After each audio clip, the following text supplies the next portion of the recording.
জয় Jayate দুৰ্গামুখ star sporting ক্লাবৰ তৰফৰ পৰা সমূহ অসমবাসী আৰু ধেমাজিবাসী ৰাইজলৈ শাৰদীয় শুভেচ্ছা জ্ঞাপন কৰিছোঁ।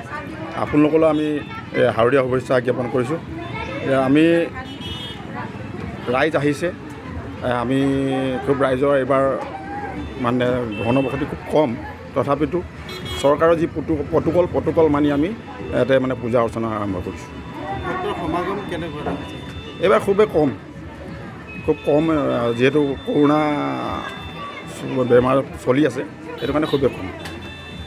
চৰকাৰৰ যিখিনি SOP আছিলে সেই SOP মানি এতিয়া পূজা পালন কৰি আমি চৰকাৰৰ যি SOP তাৰ মানে SOP মানি আমি পূজা পালন কৰিছোঁ। পূৰ্বৰ দৰে এইবাৰো ভক্তসকলৰ সমাগম যথেষ্ট সেৰেঙা পাইছে নেকি?